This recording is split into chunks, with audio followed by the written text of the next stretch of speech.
بسم الله الرحمن الرحيم. ومن أحسن قولا ممن دعا إلى الله وعمل صالحا وقال إنني من المسلمين.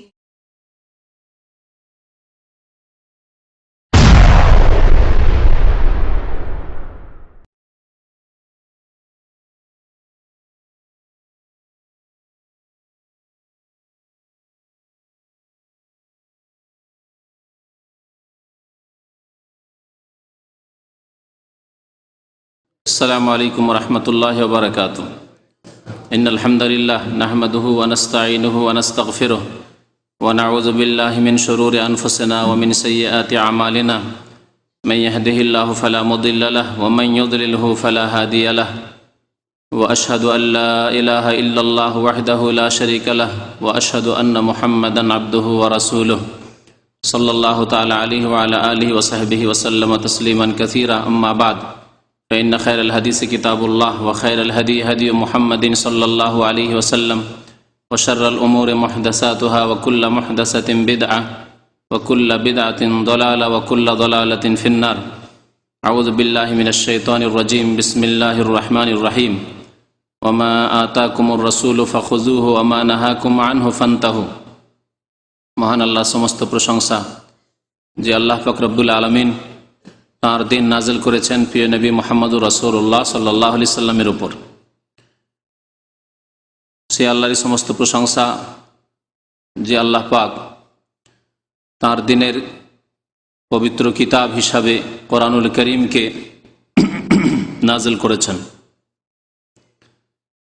এবং নবী করিম সাল্লাল্লাহু আলাইহি সাল্লামের হাদিসকে তার ব্যাখ্যা স্বরূপ বলে আখ্যায়িত করেছেন। দরুদ ও সালাম নাজিল হোক আমাদের প্রিয় নবী শেষ নবী মুহাম্মদুর রাসূলুল্লাহ সাল্লাল্লাহু আলাইহি সাল্লামের প্রতি, যার মাধ্যমে আল্লাহ পাক রব্বুল আলামিন তার দিনকে পূর্ণতা দান করেছেন। আল্লাহুম্মা সাল্লি আলাইহি আল্লাহুম্মা বারিক আলাইহি। আমাদের জানা আছে যে আল্লাহ পাক রব্বুল আলামিন যেই দিন নাজিল করেছেন সেই দিনের নাম হচ্ছে ইসলাম এবং সেই দিন কিয়ামত পর্যন্ত পৃথিবীতে থাকবে এবং সেই দিনের অনুসারীরাও থাকবে। আর এই একমাত্র দিন যেই দিনের ওপর ইবাদত বন্দি করলে আল্লাহ শুধু কবুল করবেন। এই দিন ছাড়া অন্য কোনো পন্থায় আল্লাহর ইবাদত বন্দেগী করলে, আল্লাহ পাক রব্বুল আলামিনের সন্তুষ্টির আশা করলে তা আল্লাহ পাক রব্বুল আলামিন কবুল করবেন না। ওয়া ইয়াবতাগি গায়রাল ইসলামি দীনান ফালা ইউকবালা মিনহু ওয়া হুয়া ফিল আখিরাতি মিনাল খাসিরিন।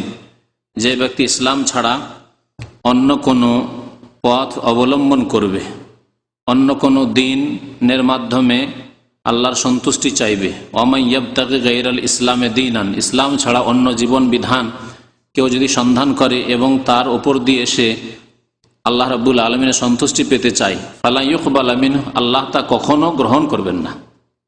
ওয়া হুয়া ফিল আখিরাতি মিনাল খাসিরিন, এবং সেই ব্যক্তি পরকালে ক্ষতিগ্রস্তদের অন্তর্ভুক্ত হবে। আজকে আলোচনা করব স্বপ্নের ধর্ম সম্পর্কে। এমন এক ধর্মের কথা যেই দিনের ভিত্তি হচ্ছে স্বপ্নের উপর।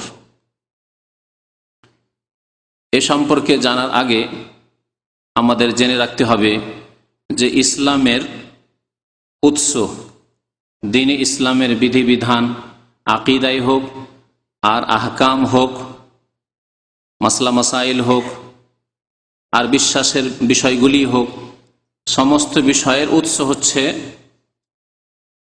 প্রথম উৎস হচ্ছে কোরআন কারীম, যে সম্পর্কে কারো দ্বিমত নেই। কোরআনুল কারীম হচ্ছে প্রথম উৎস। অধিকাংশ আলেমদের নিকটে সারা পৃথিবীর সমস্ত মাযহাবের আইম্মায়ে কেরামদের নিকটে, ওলামাদের নিকটে চারটি হচ্ছে উৎস। এই ক্ষেত্রে হানাফিদের কোনো দ্বিমত নেই, শাফি, মালিকি, হাম্বলীদের কোনো দ্বিমত নেই। চারটি উৎসের কথা মনে রাখবেন, মানে এই চারটি উৎস থেকেই শরীয়ত নিতে হবে, আর পঞ্চম কোনো উৎস শরীয়তের নেই। প্রথম উৎস হচ্ছে কোরআনুল করিম, কিতাবুল্লাহ, আল্লাহর কিতাব। মানে দিন নেবেন, ইসলাম নেবেন, ইসলামের আকিদা, ইমান, বিশ্বাসী হোক, আর আহকাম মাসলা মাসাইলি হোক, শরীয়তের বিধিবিধান হোক, তা নিতে হবে প্রথম কোরআনুল করিম থেকে। দ্বিতীয় উৎস হচ্ছে সুন্নতে রাসূলুল্লাহ, মানে আল্লাহ রসুল সাল্লাল্লাহু আলাইহি সাল্লামের হাদিস, সুন্নত। নবী করিম সাল্লাল্লাহু আলাইহি সাল্লাম যা করেছেন, যা করতে বলেছেন এবং যার স্বীকৃতি দান করেছেন, হয়তো সাহাবারা তাঁর সামনে করেছেন, তিনি করেননি, কিন্তু তিনি অনুমোদন দিয়েছেন, নিষেধ করেননি, বাধা দেননি, তার মানে তার পক্ষ থেকে তার স্বীকৃতি দেওয়া হয়েছে, করতে পারো। বিভিন্ন ক্ষেত্রে এরকম ঘটেছে। যেমন নবী করিম সাল্লাল্লাহু আলাইহি সাল্লাম দাব্বের গোশত খাননি। দাব গুই সাপ নয়, কিন্তু তারই মতোই কাছাকাছি। মরুভূমির দেশে হয়, এই আরব দেশে কত দাব বুঝেন তো না? বুঝেন না? এই দেশে খুব খাওয়া হয়। আর আমার দেশে এক শ্রেণীর জাহেল মূর্খর আবার গুই সাপকে দাব মনে করে গুই সাপ খায়। গুই সাপ নয়, মরুভূমির দেশে, ভারতের রাজস্থান যেখানে মরুভূমি আছে সেখানে হয়, অন্য কোনো এলাকায় হয় না। আর সৌদি আরবে হয়, যেহেতু এখানে মরুভূমি আছে। তো দাব নবী করিম সাল্লাল্লাহু আলাইহি সাল্লাম নিজে খাননি, বরং তার রুচি হয়নি, এ কথাও তিনি বলেছেন যে আমার রুচি হচ্ছে না। তবে নবী করিম সাল্লাল্লাহু আলাইহি সাল্লামের সাহাবারা তার সামনে তার দস্তরখানে বসে খেয়েছেন, নিষেধ করেননি এবং তিনি খাননি। তাহলে তাকে কি বলবেন? জায়েজ না জায়েজ নয়? জায়েজ, হালাল। তো এ হচ্ছে তৃতীয় প্রকারের সুন্নত, অর্থাৎ অনুমোদন বা স্বীকৃতি। নবী সাল্লাল্লাহু আলাইহি ওয়াসাল্লাম অনুমোদন দিয়েছেন, তোমরা খেতে পারো, জায়েজ রয়েছে। বিশেষ কারণে তার মাতৃভূমিতে মক্কায় হতো না, তাই ছোট কাল থেকে কোনো কিছু খাওয়ার অভ্যাস না থাকলে বড় হয়ে খেতে একটু অরুচি হয়। আমরা নিজের ক্ষেত্রে বুঝি এগুলি জিনিস, যে অনেক কিছু আছে ছোট থেকে খাইনি, বড় হয়ে খেতে আর ভালো লাগে না, আর কি খাবো, খাই না, কিন্তু তাকে হালাল মনে করি যদি হালাল থাকে তাহলে। তো শরীয়তের দ্বিতীয় উৎস হচ্ছে সুন্নতে রাসূলুল্লাহ, আল্লাহ রাসূল সাল্লাল্লাহু আলাইহি ওয়াসাল্লামের সুন্নত মানে হাদিস। তৃতীয় ক্ষেত্র হচ্ছে ইজমায়ে উম্মত, ফিকহের মাসলা বলছি, উসুলে ফিকহের কায়দা বলছি, এবং উসুলে ফিকহ সবাই এগুলি কথা মেনেছে, হানাফি, শাফি, মালিকি, হাম্বলি সবাই মেনেছে। ইজমা, উম্মতের ইজমা, উম্মতের ইজমা মানে সারা উম্মতের গণ্যমান্য উলামায়ে কেরামদের, গণ্যমান্য উলামায়ে কেরামদের, বিশিষ্ট উলামায়ে কেরামদের ঐক্যমত। ইজমা মানে ঐক্যমত। উম্মত মানে জনসাধারণ, গণতান্ত্রিক পদ্ধতিতে জনসাধারণের ভোটাভুটি নয়, কারণ জনসাধারণ ইসলাম সম্পর্কে জানেই বা কি, বা সাধারণ সামান্য কিছু এলম রাখে, মাদ্রাসা পড়েছে, তারা জানেই বা কতটুকু যে তাদের মতামত নিতে হবে, তাদের মতামতের কোনো মূল্যায়ন রয়েছে শরীয়তে? কোনো মূল্য নেই। এমন উলামায়ে কেরামদের মতের মূল্য রয়েছে শরীয়তে, যাদের এইরকম পাণ্ডিত্য যোগ্যতা আছে যে যারা কোরআন এবং সুন্নাতকে, হাদিসকে নেড়ে ঘেটে ইজতিহাদ করে তার একটা সিদ্ধান্তে পৌঁছিতে পারেন যে এই মাসলায় এইরকম জবাব হওয়া উচিত বা উত্তর হওয়া উচিত, বা এই সমস্যার এই সমাধান হওয়া উচিত। তারাই গণ্যমান্য উলামায়ে কেরাম, তাদের ঐক্যমত। তার ইসলামে গণতন্ত্র নেই যে জাহেল মূর্খ জ্ঞানী সবাই সমান, এই কথা নেই। শিক্ষিত অশিক্ষিত সবাই সমান, ইসলামে নেই। উম্মতের উলামায়ে কেরাম, যোগ্য উলামায়ে কেরামদের ইজমা, ঐক্যমত হচ্ছে তৃতীয় উৎস। তবে এই ক্ষেত্রে একটি কথা মনে রাখতে হবে, কারণ এই ক্ষেত্রে বিদাতীরা বিভ্রান্ত করে যে কোনো জিনিস কোরআনে যদি না থাকে, হাদিসে না থাকে, আর তারা করে, বিদাতীরা করে, তাদেরকে যদি বলেন এটা করছেন কেন, হাদিসে নেই, কোরআনে নেই, বলছে এই ক্ষেত্রে ইজমা হয়ে গেছে। ইজমা হয়ে গেছে, ইজমা কিয়াস আছে, এটি ভারত বাংলাদেশি ভাষায় বলছি, তাই না? ইজমা কিয়াস আছে। ইজমা কিয়াস নিজেও বুঝে না, যেন হিন্দুরা হিন্দু ধর্ম বুঝে না। হিন্দুকে যদি জিজ্ঞাসা করেন যে আপনি বলেন হিন্দু ধর্ম কি, বলতে পারবে না, বলতে পারবে না, কিন্তু সে হিন্দু। ওই রকমই বিদাতীরা যারা ইজমা কিয়াসের কথা বলে, ইজমা কিয়াস কি জিজ্ঞেস করেন, বলতেই পারবে না, কিন্তু ইজমা কিয়াস হয়ে গেছে। বুঝতে পারছেন?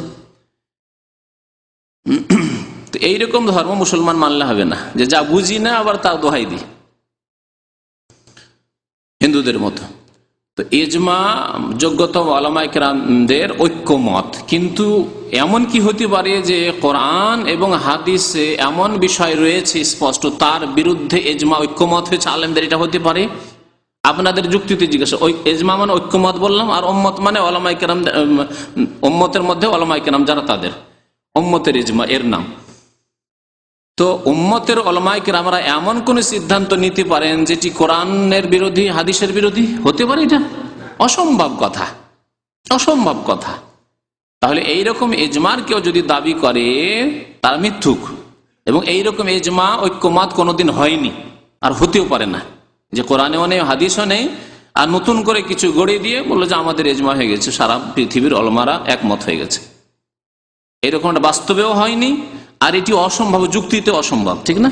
বুঝতে পারছেন যে যুক্তিতে অসম্ভব, আর বাস্তবে এরকম কোনোদিন পৃথিবীতে হয়নি যে সারা পৃথিবীর ওলামারা এক জায়গায় কোনো মিটিং করে কোরআন হাদিসে এমন কোনো মাসলা বিধান নেই আর সেটা পাশ করে দিয়েছে তারা, যে না এটা হবে, এটা জায়েজ, এটা না জায়েজ, এটা হালাল, এটা হারাম, এটা সুন্নত, এটা বিদআত, এরকম পাশ করে দিয়েছে, অথচ কোরআন হাদিসে নেই। এইরকম হতে পারে না। আশা করি যুক্তিও বুঝতে পারছেন এবং বাস্তবের কথা বুঝতে পারছেন। পৃথিবীতে কোনো জায়গায় এরকম আন্তর্জাতিক মিটিং হয়নি আলেমদের, যে ইন্টারন্যাশনাল কোনো জায়গায় মিটিং হয়েছে, হ্যাঁ, আর মিটিংয়ে গিয়ে আলেমরা জাতীয় সংঘের মতো যেখানে গিয়ে সারা পৃথিবীর ফাসেক কাফের নেতারা বসে আর বসে কিছু সিদ্ধান্ত নেই, সেই রকম আন্তর্জাতিক কোনো জায়গায় মজলিস হয়েছে আর সেখানে গিয়ে আলেমরা কিছু পাশ করেছে, এরকম কিছু কোনোদিন হয়নি পৃথিবীতে 1400 বছরের ইতিহাসে। তাহলে ইজমা মানে কি? ইজমা মানে এমন কিছু যা কোরআন এবং হাদিসে আছে, কোরআন হাদিস বিরোধী নয়, কোরআন এবং হাদিসে আছে, এবং সেই সম্পর্কে এমন এক মাসলা, স্পষ্ট মাসলা, যে ক্ষেত্রে আর ইখতিলাফ নেই, মতানৈক্য নেই, সেই জন্য সমস্ত উম্মতের ঐক্যমত হয়ে গেছে। যেমন 5 ওয়াক্ত নামাজ ফরজ, যেমন কি 5 ওয়াক্ত নামাজ ফরজ, কোরআনেও আছে, ইঙ্গিতে থাকে কিন্তু কোরআনেও আছে, হাদিসেও আছে 5 সালাওয়াত। আর সমস্ত উম্মতের হানাফি, শাফি, মালিকি, হাম্বলি যত ওলামায়ে কেরামরা রয়েছেন, যোগ্য ওলামায়ে কেরাম, সবাই একমত এই ক্ষেত্রে যে নামাজ কত ওয়াক্ত ফরজ? 5 ওয়াক্ত ফরজ। এমনকি সাধারণ মুসলিমও এই ক্ষেত্রে একমত, যদি নামাজি হয় সে, এর নাম ইজমা। রমজান মাসের রোজা ফরজ, কোরআনেও আছে, কুতিবা আলাইকুমুস সিয়াম শাহরু রমাদান, আছে না? আল্লাযী উনজিলা ফীহিল কোরআন ফামান শাহিদা মিনকুমুশ শাহরা ফালিয়াসুম, কোরআনেও আছে আর হাদিসেও আছে। হ্যাঁ, আর সমস্ত উম্মতের ওলামাদের ঐক্যমত, ইজমাও আছে যে রমজান মাসের রোজা কি ফরজ, এ হচ্ছে ইজমা। যাকাত শতকরা 2.5% দিতে হবে, জি, ইজমা আছে না নেই? কোরআনেও আছে, হাদিসেও আছে, ইজমা, জি, যাকাত ফরজ। হজ ফরজ, কোরআনেও আছে, হাদিসেও আছে এই হজের কথা, আর উম্মতের ওলামাদের ইজমা, ঐক্যমত আছে যে হজ ফরজ, ঠিক না? পর্দা ওয়াজিব, পর্দা ফরজ, এ কথা কোরআনে আছে, হাদিসও আছে, উম্মতের ইজমা আছে। এইরকম বহু মাসলা মাসাইল, জেনা হারাম, ঠিক না? মদ হারাম, ইজমা আছে না নেই? কোরআনেও আছে, হাদিসও আছে, ইজমাও আছে, ঠিক? আচ্ছা, কিন্তু কিছু মাসলা মাসাইল আছে যেগুলির ক্ষেত্রে ইজমা নেই, ইখতিলাফ আছে। ইজমার বিপরীত হচ্ছে ইখতিলাফ, মতানৈক্য হওয়া, মতানৈক্য হয়ে যাও। যেমন বলা যেতে পারে যে তামাক, তামাক জর্দা, ঠিক আছে না? তামাক জাতীয় জিনিস হালাল না হারাম, বা হারাম না মাকরুহ? সহি হচ্ছে যে হারাম। হ্যাঁ, এর দলিল কোরআনেও আছে, হাদিস আছে, কিন্তু এত হয়তো স্পষ্ট সেই নাম ধরে আল্লাহ রসুলের জামানায় তা ছিল না, তামাক উৎপাদন হতো না, সেজন্য তামাকের নাম দিয়ে নেই। তামাকের নাম দিয়ে যদি থাকতো তাহলে স্পষ্ট কোরআনে আছে, সুতরাং ইজমা এই ক্ষেত্রে হয়ে যেত। ইজমা হয়নি, তাই এক শ্রেণীর আলেমরা হয়তো বলেছে মাকরুহ, অপছন্দনীয় বলেছে, কিন্তু সঠিক হয়েছে যে হারাম। তাহলে এই ক্ষেত্রে বলা যাবে না ইজমা আছে, কোরআন হাদিস দ্বারা হারাম কিন্তু ইজমা নেই। এইরকম বেশ কিছু মাসলা মাসাইল আছে যেই ক্ষেত্রে বলা যেতে পারে কেউ বলেছে মাকরুহ, কেউ বলেছে হালাল, কেউ হারাম বলতে পারে। নামাজের মাসলাই বলি, নামাজের মাসলা, নামাজ 5 ওয়াক্ত কি ফরজ, কিন্তু নামাজে রাফায়দান করা, ঠিক আছে? নামাজে আমিন বলা, হাদিসে আছে না নেই? জোরে আমিন বলা আছে হাদিসে, কিন্তু এই ক্ষেত্রে ইজমা আছে কি? ইজমা না, ইখতিলাফ আছে। কেউ বলছে আসতে বলতে, কেউ বলছে জোরে বলতে, কেউ বলছে রাফায়দান করতে হবে, কেউ বলছে করতে হবে না, কেউ বলছে করা সুন্নত, কেউ বলছে করা সুন্নত নাই। হ্যাঁ, ইমামের পেছনে সূরা ফাতিহা পড়া ওয়াজিব, শুধু সুন্নতের মাসলা না, ওয়াজিবের ক্ষেত্রে হয়তো ইখতিলাফ আছে। ওয়াজিব সূরা ফাতিহা ছাড়া নামাজ হয় না, এটি হচ্ছে সহিহ। কিন্তু কিছু আলেমরা ইখতিলাফ করেছে যে না, পিছনে যখন আছি তখন শুনলেই চলবে। তাহলে ইখতিলাফ হলো, ইজমা হলো না। এর নাম হচ্ছে এজমা। তাহলে কোরআন হাদিসে মাসলা আছে, সেই ক্ষেত্রে ঐক্যমত এজমা হওয়ার নাম হচ্ছে এজমা।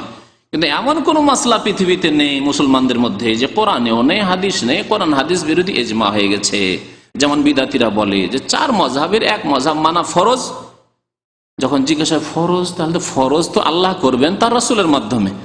তো কোরআনে কোন জায়গায় মযহাবের নাম আছে? হানফি, শাফি, মালিকি, হাম্বলি এই নামগুলি কোথাও আছে কোরআনে? বলছেন নেই। হাদিসে আছে, হাদিসেই দেখেন কোথাও। সালাত, যাকাত, সিয়াম, হজ সবই আছে, হিজাব, পর্দা সব আছে, আছে না? জেনা হারাম তাও আছে, শরাব হারাম, মদ খামর হারাম, মদ হারাম সব আছে। কিন্তু মযহাব ফরজ এ কথা কোথাও আছে? হানফি হইতে হবে, শাফি, মালিকি, হাম্বলি হইতে হবে, আছে কোথাও? বলছে না, হাদিসে নেই। তবে কি হয়েছে? ইজমা হয়ে গেছে। কোরআনেও নেই, হাদিসে নেই, ইজমা হয়ে গেছে। এই হচ্ছে মিথ্যুকদের দাবি। যদি ইজমা হয়ে থাকে কোরআন এবং হাদিসের নেই এমন কথা, তার মানে কোরআন হাদিসের বিরুদ্ধে ইজমা হয়েছে। কোরআন হাদিসে কি আছে? কোরআন হাদিস আছে আল্লাহর আনুগত্য করো, রাসূলের আনুগত্য করো। আর কোন একজন বড়র আনুগত্য নাই, বড়দের আনুগত্য করে আল্লাহ বলেছেন। মজার কথা শুনেন, ওই আয়াত পড়ে উলিল আমরে মিনকুম পড়ে বিদাতপন্থী হানাফিরা কি বলে যে আল্লাহ বলেছেন উলিল আমরে মিনকুম, এখান থেকে মযহাব প্রমাণিত হয়। কথা বুঝতে পেরেছেন? তাদেরকে বলি আল্লাহ বলেছেন বহু বচন, তোমাদের বড়দের আনুগত্য করা। বড়দের মধ্যে বাবা মা আছে, দাদা দাদি আছে, নানা নানি আছে, আলেমরা আছেন। তারপরে একজন না, হাজার হাজার আলেম হইতে পারেন, হাজার হাজার বড় মানুষ হইতে পারেন। আপনার কফিল আছেন, আপনার ম্যানেজার আছেন, আপনার সুপারভাইজার আছেন, ফোরম্যান আছেন, সবাই উলিল আমর।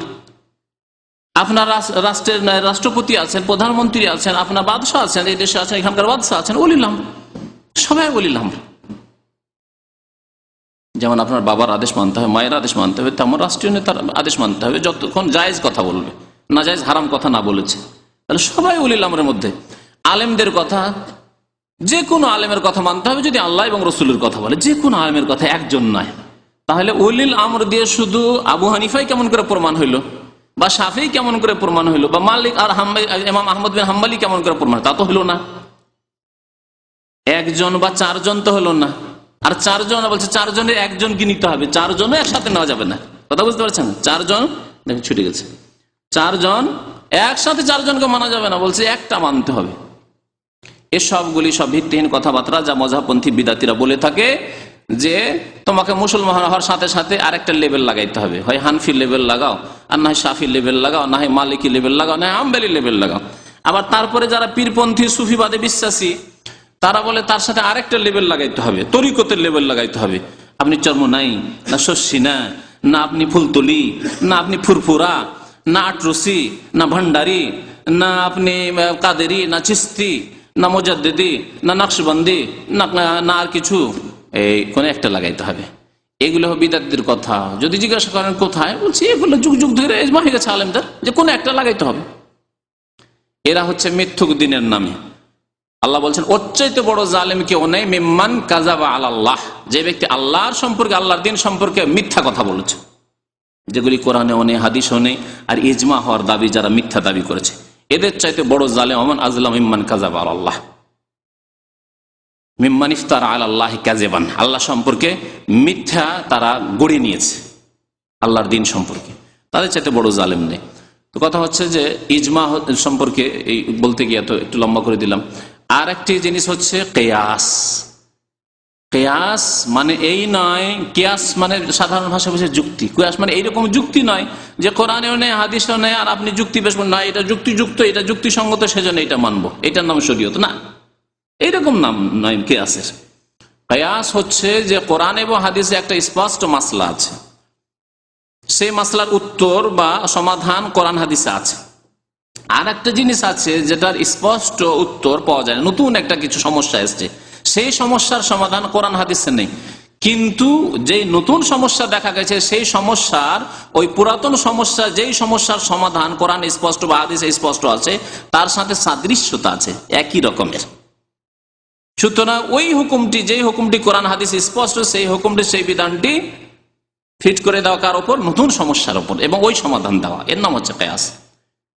তাহলে কোরআন হাদিসে আছে কিন্তু অস্পষ্ট আছে, যেটা ইস্তিমবাত করে ওলামারা নতুন সমস্যার সমাধান দেবেন, এর নাম হচ্ছে কিয়াস। কিয়াস মানে এই নয় যে শুধু যুক্তি পেশ করে দিলেন ইবলিসের মতো। এই জন্য কোন এক আলেমের উক্তি রয়েছে আউয়ালু মান কাসা ইবলিস, ইসলাম বিরোধী, কোরআন হাদিস বিরোধী কিয়াস, দিন বিরোধী, শরীয়ত বিরোধী কিয়াস প্রথম ইবলিস শয়তান করেছে। ইবলিস শয়তান কি যুক্তি পেশ করেছিল? যে আমি আদমকে সেজদা কি করে করতে পারি, আমার কাছে যুক্তি আছে, সেজদা না করার যুক্তি আছে। কি? যে আনা খায়রুম মিনহু, আমি তার চাইতে উত্তম। কেন উত্তম? বলছে খালাকতানি মিন নারিন ওয়া খালাকতাহু মিন তিন, আমাকে আগুন দিয়ে আল্লাহ সৃষ্টি করেছো তুমি, আর আদমকে সৃষ্টি করেছো মাটি দিয়ে, আর মাটির চাইতে আগুন বেশি শক্তিশালী, বেশি শ্রেষ্ঠ। সুতরাং আমি, তাহলে বোঝা গেল যে আমি যখন আগুন দিয়ে সৃষ্টি হয়েছি, তাহলে আগুন যখন শ্রেষ্ঠ মাটির চাইতে, তাহলে এরপর কি রেজাল্ট, কি ফলাফল? যে আমি তাহলে আদম চাইতে শ্রেষ্ঠ। সুতরাং শ্রেষ্ঠ কি করে ওই ব্যক্তিকে সেজদা করতে পারে যে শ্রেষ্ঠ নয়, যে তার চাইতে নিম্নমানের, নিম্ন স্তরের। আউয়ালু মান কাসা ইবলিস। তো এইরকম কিয়াস যদি কেউ করে, যে কোরআন হাদিস বিরোধী কিয়াস, যেমন বহু মাসলা মাসাইলে ফিকহের কিতাবগুলিতে রয়েছে মযহাবপন্থীদের, সেগুলি হচ্ছে শয়তানি কিয়াস, ইবলিস কিয়াস। এই জন্য মযহাবের সমস্ত কথা মেনে নেওয়া গুমরাহি, কারণ সেগুলি হচ্ছে মানুষের মত।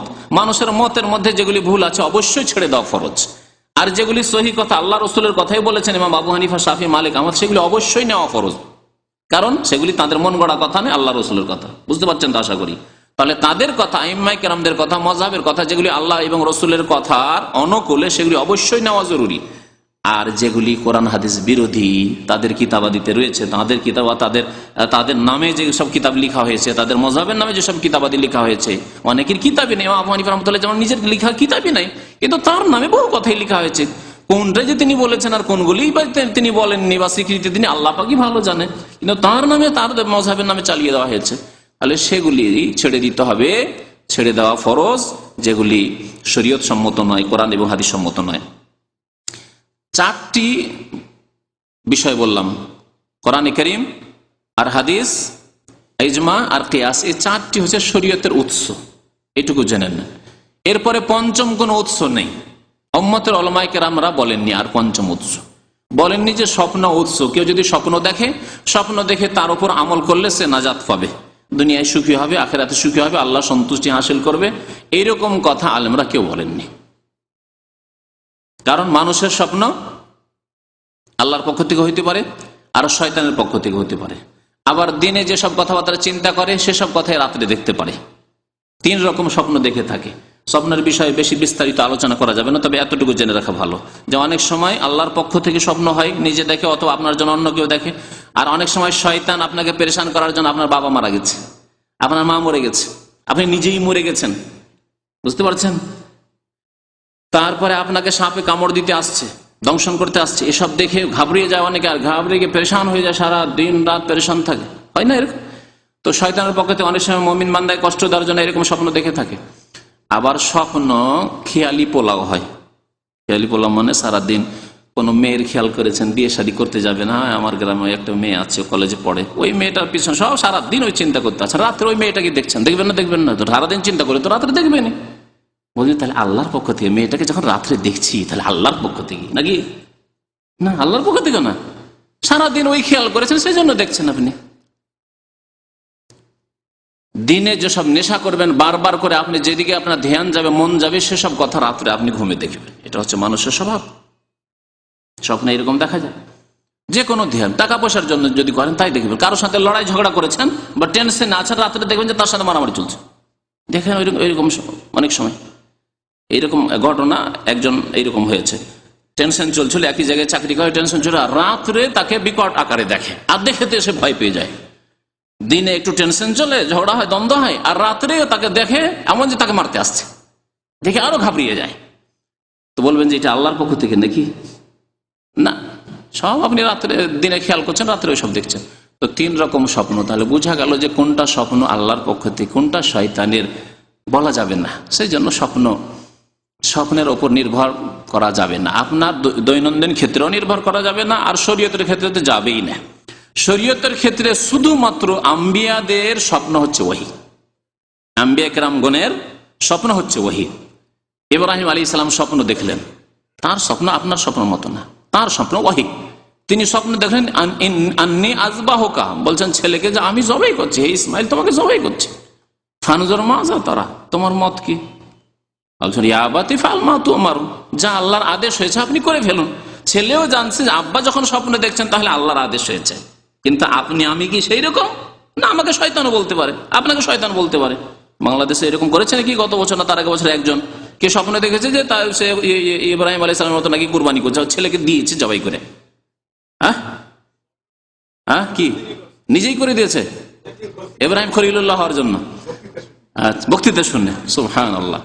তো যাই হোক, এইরকম স্বপ্ন সম্পর্কে এরকম ভ্রান্ত ধারণা সুফিদের আছে, পীরপন্থীদের আছে, বিদআতপন্থীদের আছে, যে স্বপ্ন দেখলে করে ফেলো। এই জন্য যতগুলি মাজার তৈরি হয় বেশিরভাগ মাজারের ক্ষেত্রে এইরকমই ধারণা কাজ করেছে, যে রাত্রে স্বপ্ন দেখেছে কেউ যে আল্লাহর ওলি এখানে শুয়ে আছে, অমুক জায়গায় আল্লাহর ওলি শুয়ে আছে। আর সকালে উঠে দেখলে যেটা তো ফলপ্রসূ ব্যবসা, বিনা পুঁজির ব্যবসা, কবরটা একটু পাকা করে দিলে, চাদর টাদর চড়িয়ে দিলে কাজ হয়ে যায়, নজর নিয়াজ পড়তে থাকবে আর ভালো একটা ইনকাম সোর্স খুলে যাবে। এইভাবে ভারত, বাংলাদেশ, পাকিস্তানে বহু মাজার তৈরি হয়েছে স্বপ্নের উপর ভিত্তি করে।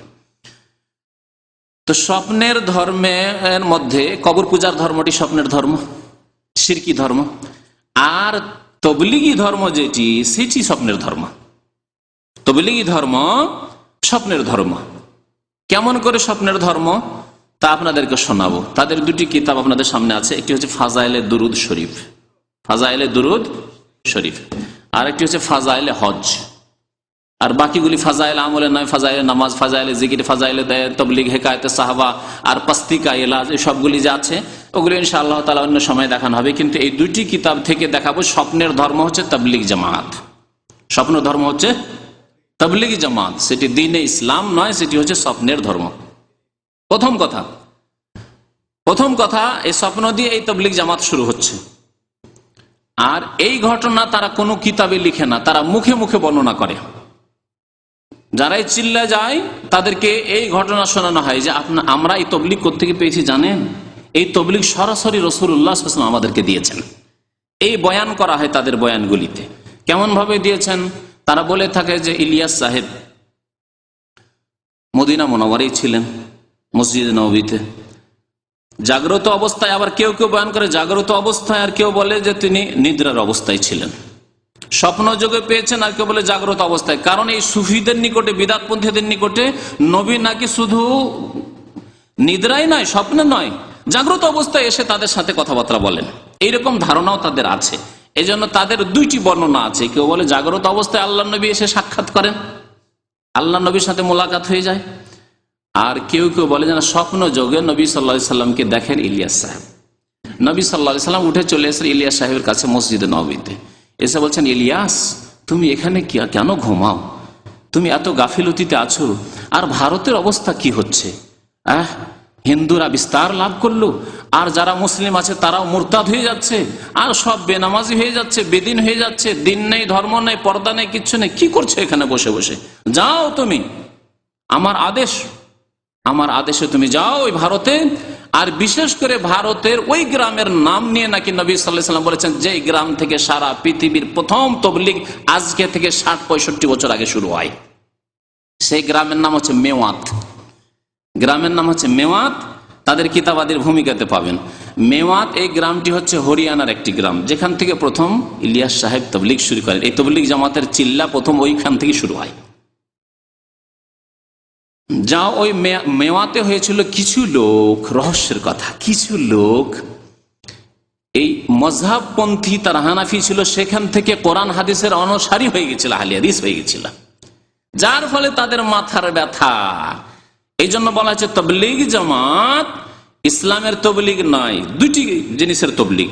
এক হচ্ছে মযহাবের তবলিগ, যে মুসলিমকে হানাফি বানাইতে হবে, আর দ্বিতীয় হচ্ছে সুফিবাদের তবলিগ, যে তাদেরকে সুফি বানাইতে হবে, অর্থাৎ নকশবন্দি, চিস্তি, কাদেরি, সাহারওয়ার্দী এসব বানাইতে হবে। জি, এসব সিলসিলা তরিকতে জোড়াতে হবে, তরিকতে ফিরিয়ে নিয়ে আসতে হবে। মাথা খারাপ হয়ে গেল যে আরে বাপরে, মযহাব থেকে বেরিয়ে যাচ্ছে, তাহলে তো এইভাবে যদি এইরকম মন মানসিকতা মানুষের তৈরি হয়ে যায় যে কোরআন হাদিস আল্লাহ রসুলের কথা মানবো, তাহলে তো ঠেকানো যাবে না। কারণ এই এমন একটা কি আকর্ষণ, আল্লাহ এবং রসুলের আকর্ষণ। কেউ যদি জেনে যায় যে সরাসরি আল্লাহ রসুলের অনুসরণ করে কেন ভায়া ধরবো, এই যুক্তি যদি বুঝায়, তাহলে আর ঠেকাতে পারবে না কোনো শক্তি তাদের। তখন এই স্বপ্নের মিথ্যা কথা তারা রচনা করে চলে গেল ভারতে। মেওয়াত থেকে তারা তবলিগের সিলসিলা শুরু করলো, আর সারা পৃথিবীতে এই তবলিগ ছড়িয়ে পড়লো। কারণ তবলিগি কোর্স খুব শর্ট কোর্স, সারা জীবন ধরে হারাম খান, সুদ খান, ঘুষ খান, আর জুলম অত্যাচার করেন। সব করার পরে শেষ জীবনে বুড়ো হওয়ার পরে যদি দু চারটা চিল্লা চলে যান তো কদমে কদমে কোটি কোটি নেকি, আর যার ফলে খুব শর্ট পথে জান্নাত। বুঝতে পেরেছেন? এই বয়ান যেহেতু শোনানো হয়, সুতরাং যাবে না কেন? বড় বড় অফিসাররা, বড় বড় সুদখোররা, বড় বড় যারা হারাম টারাম খেয়েছে, তারা তাড়াতাড়ি করে গিয়ে জড়িয়ে পড়ে সেই মজহাবে, সেই ধর্মে। তো এই স্বপ্নের ধর্মের শুরু হচ্ছে স্বপ্ন। ইলিয়াস সাহেব স্বপ্ন দেখলেন যে যাও ইলিয়াস, এখানে আর বসে থেকো না, মদিনা বসে থেকে ইবাদত বন্দী করলে হবে না, যাও ভারতে গিয়ে তবলিগ শুরু করো। আর তবলিগ কেমন করে করতে হবে? 40 দিনের জন্য বেরোতে হবে, 3 দিনে বেরোতে হবে, আরো কিসে বেরোয়? 7 দিনে বেরোতে হবে, আর 10 দিনে, আর 4 মাসে। জি, জীবন চিল্লা। জি, এসব চিল্লার একটা বই এসছে তাদের, হয়তো কোনো সময় সেই বইটা নিয়ে এসে আবার শোনানো হবে। তাদের পুরো তরিকা বর্ণনা করা হয়েছে 6 উসুল বর্ণনা করার পরে। তো আজকে আর সেদিকে যাচ্ছি না। এই তবলিগি চিল্লার শিক্ষা তাহলে তারা হাসিল করলো কোন ধর্ম থেকে? ইসলামের যে 4টি উৎস, সেখান থেকে নয়, কোরআন থেকেও নয়, হাদিস থেকেও নয়, ইজমা থেকেও নয়, আর কিয়াস থেকেও নয়, থেকে স্বপ্ন থেকে। বুঝতে পারলেন? জি। এখন আসেন দ্বিতীয় স্বপ্ন শোনায় আপনাদেরকে। দ্বিতীয় স্বপ্ন শোনায় আপনাদেরকে ফাজাইল দুরূদ থেকে।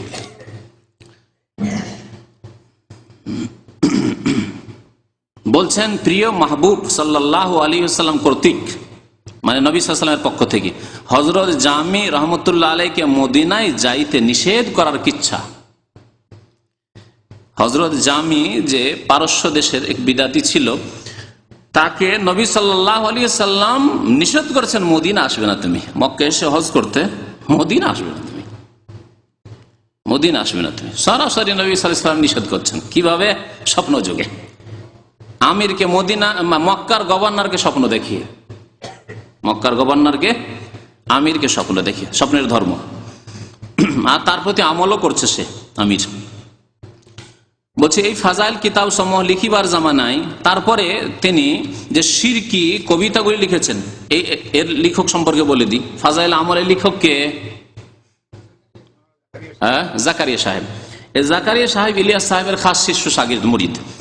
তো জাকারিয়া সাহেব এই খেদমত করেছেন যে ইলিয়াস সাহেব যে জামাতকে তৈরি করে গেলেন, তাবলীগী জামাত প্রবর্তন করে গেলেন, তৈরি করে গেলেন, সেই জামাতের কিছু কোর্স হওয়া উচিত। সেই কোর্স সিলেবাস তৈরি করে দিয়ে, সেই সিলেবাসে আকীদাও নেই, আর মাসলা মাসাইল আহকামও নেই। সেই সিলেবাসে আছে শুধু ফজিলত আর ফজিলত, কি করলে কত নেকি পাবেন, ব্যাস।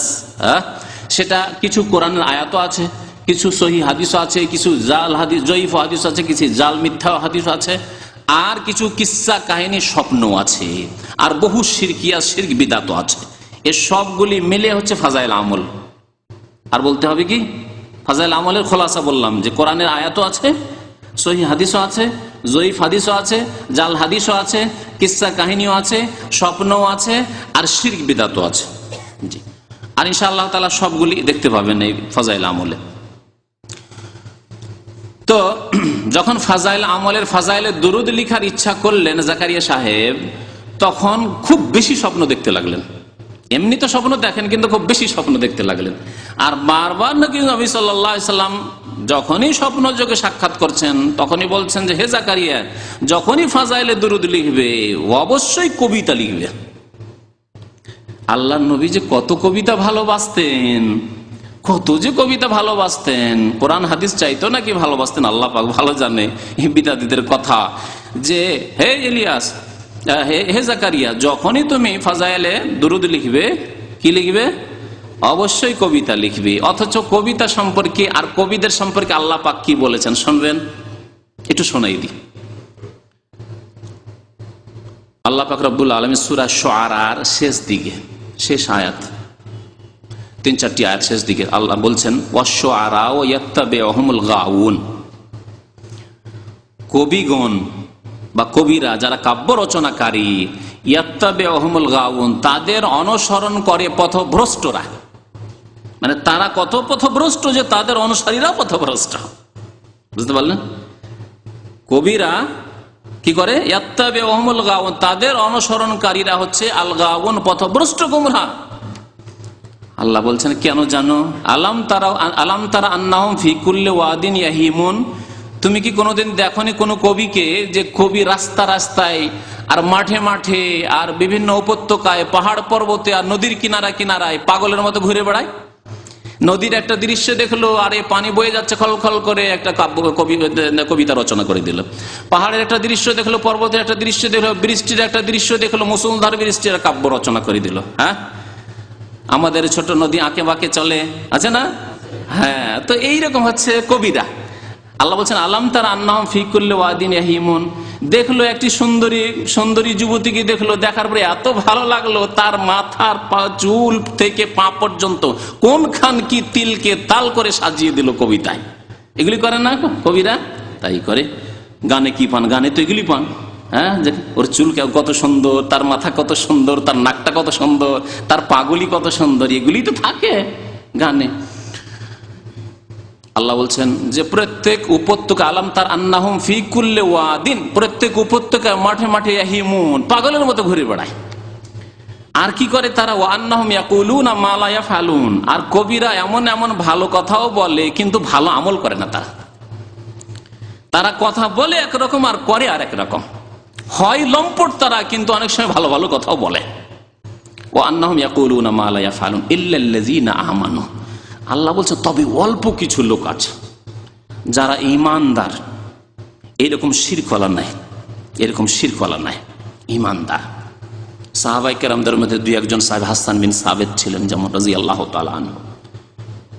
কবিতার দ্বারা ইসলামের জিহাদ করতেন তিনি, কাফেরদের উপর আঘাত করতেন।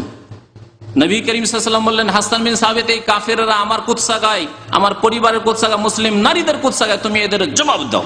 জি, জবাব দিতেন ইসলামের পক্ষ থেকে। ইল্লাল্লাযীনা আমানু ওয়া আমিলুস সালিহাত, এবং তারা সৎকর্মশীল, বেনামাজি কবি নয়, মুশরিক, কবর পূজারী, মাজারপন্থী, পীরপন্থী কবি নয়। ওয়া আমিলুস সালিহাত ওয়া যাকারুল্লাহ কাসীরা, আল্লাহকে বেশি বেশি স্মরণ করে, রাসূলকে স্মরণ করে না, শিরক করে না।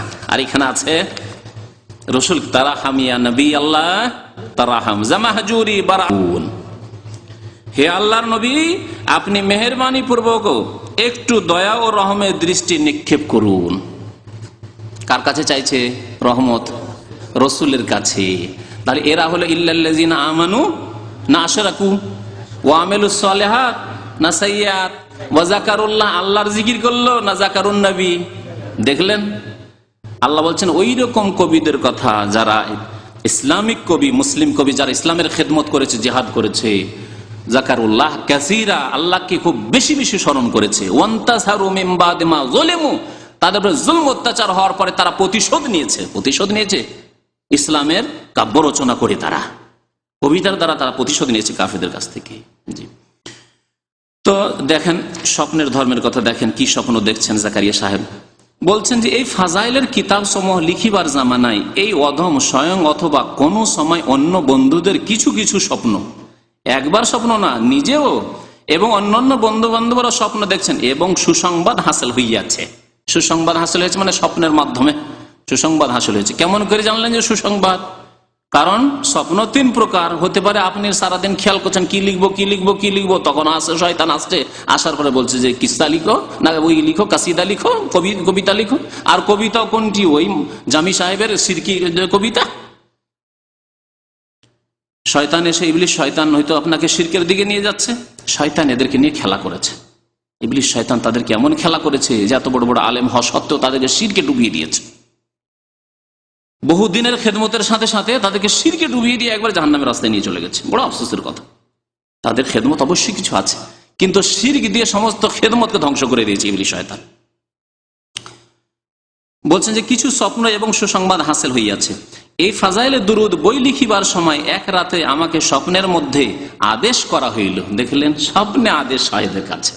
কোরআন এবং হাদিসের আদেশ এদের জন্য যথেষ্ট নয়, স্বপ্নে আদেশ হইল যে এই বইয়ের মধ্যে অবশ্যই কাসিদা অর্থাৎ প্রশংসা সম্বলিত কবিতা লিখিও, কিন্তু কোন কাসিদা লিখব তাহা বলা হয় নাই।